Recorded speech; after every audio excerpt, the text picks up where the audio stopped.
Sometimes I do things not because I have to, but because I find them interesting. Might find something out,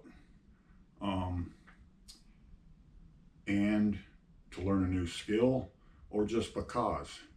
Today, I'm gonna slug this Uberti single action army replica in 45 Colt. I've already taken it apart, cleaned it up real good. Not a whole lot of worried about this one. I'd done some work on it and kind of messed it up a bit. Still a good pistol, but we'll see how this goes. If it goes well, I'll try and slug this fresh 1873 Winchester. It's also a Uberti clone. The reason you want to slug a barrel,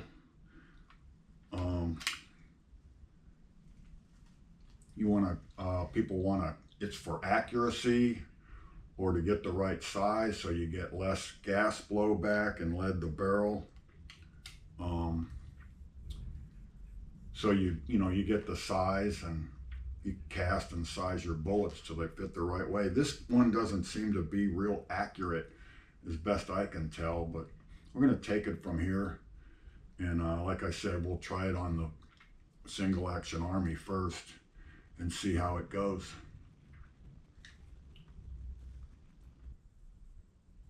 One of the tough things to do on this, for me anyway, is not so much as because I have to pound a lead slug down it, but holding it in a vise so that I don't get any collateral damage.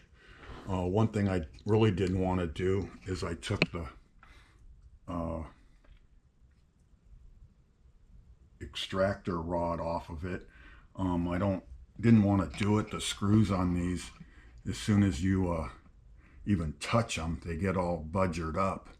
And you can see maybe see on this one, on these replicas, they just have a hole drilled in the barrel. From what I understand, Piettas have and maybe some Colts have a lug on them. It's that hole right there, and the ejector rod kind of goes right here.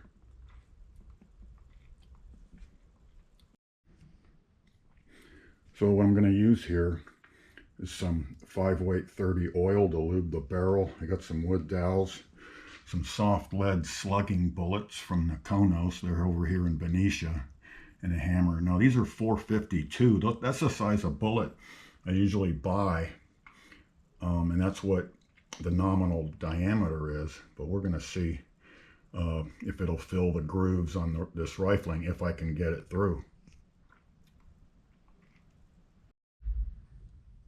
So I'm going to liberally oil this barrel up. This rod, it's the patch. We'll get some oil.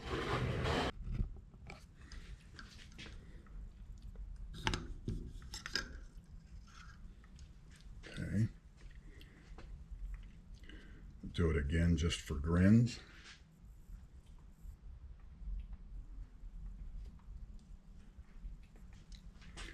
Might use some grease too on the bullet, but we'll see.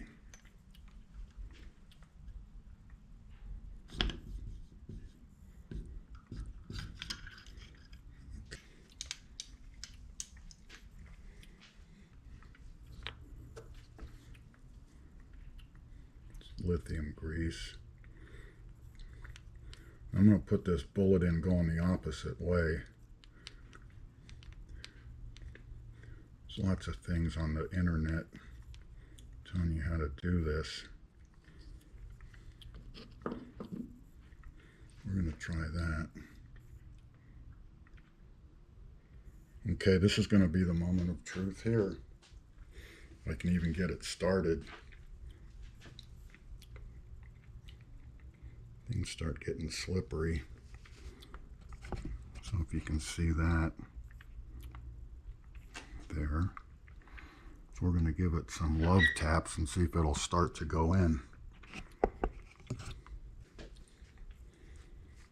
So if I can get this through good, we'll feel a bit better about trying to drive it down the entire length of that rifle barrel. So here we go.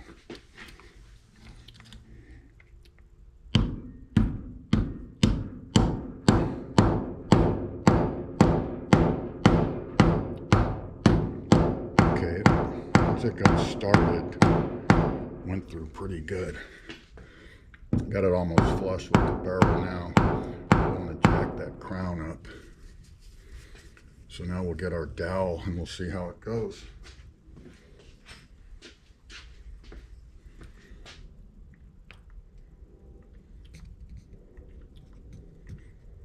I wanted to get a brass one too, just in case, but it's not to be.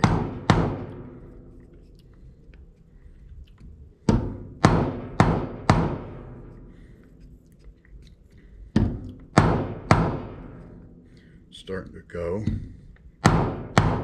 There it goes.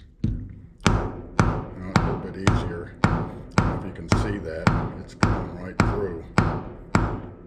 Trick is, it's a little bit loose there. Trick is so it doesn't fall on the floor and get dinged up after I went to all this trouble. It goes through pretty good.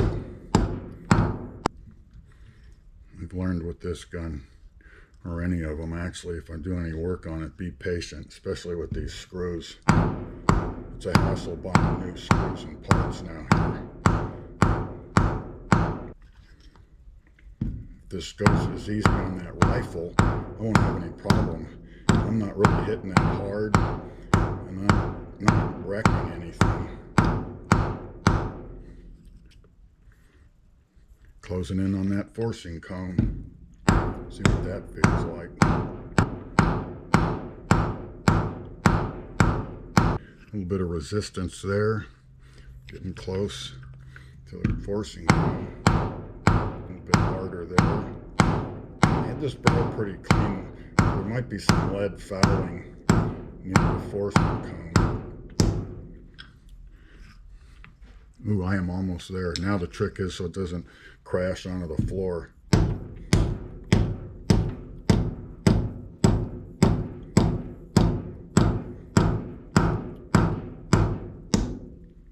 I think it just came out. Yep. All right, let's see if we can get it out. So here's the bullet as it came out of the gun. It did cut some rifling in it. I don't know if you can see that.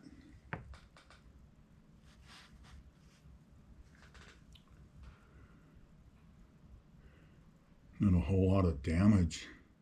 But it did cut the rifling. So now I'm going to try and measure it and see what I get.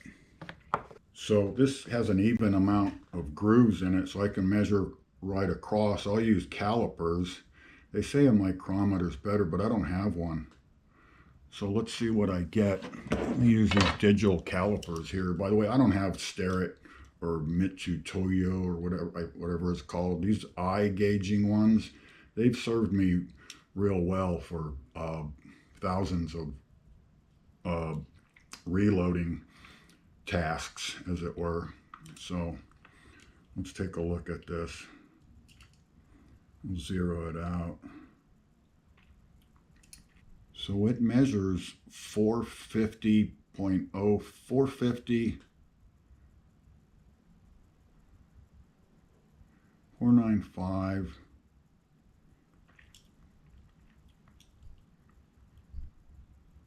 4505. So, and these bullets are 452, so they say they want to be about 1/1000th of an inch wider than the depths of your grooves. So I think these, just getting 452s looks like it's going to work. At least I'm sure of that now. And that's got some flash on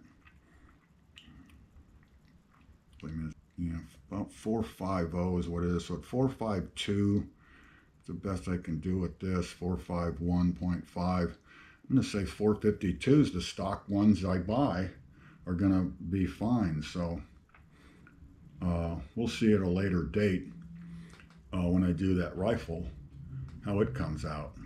So that was my bore slugging experience. It went rather well. The minimum of stuff. So Another skill, another task. Thanks for watching. Well, what the heck, let's slug a cylinder too. We'll just do one of them. I forget what it's supposed to be, the relationship. I have it in the Kuhnhausen manuals. It's hard to remember. A lot of notes, a lot of information in those. So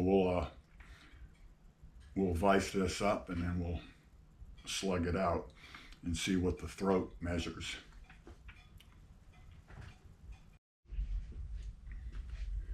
Okay, let's oil this one up.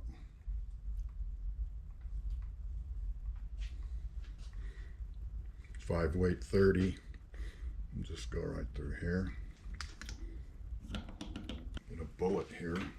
We'll grease it up just to be sure.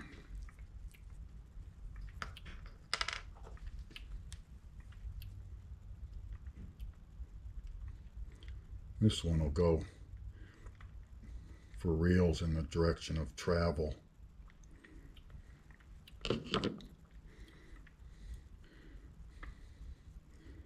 This is the breech end. So it drops all the way down to the throat when you do that, and then stops, which it's supposed to. So we'll give it some taps. I don't imagine this is going to take too much effort here.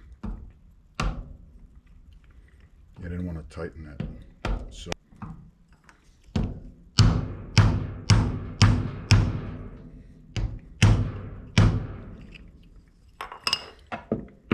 this tends to move the cylinder. Let me see if I can get a better grip on it.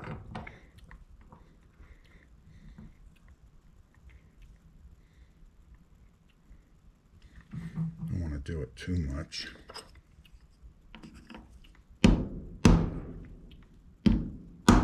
There it goes. Okay.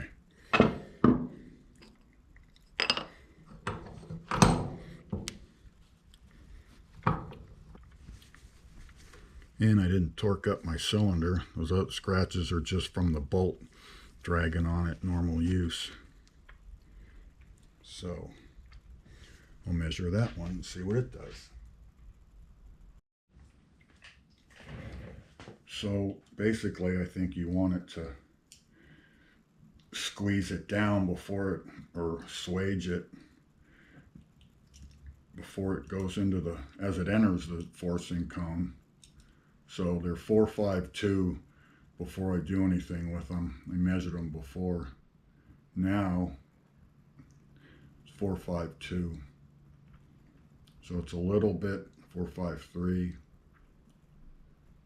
454. So I think it's supposed to be a little bit larger, I think I've read, to get it into the cone. So it is nominally larger, 453, 4525.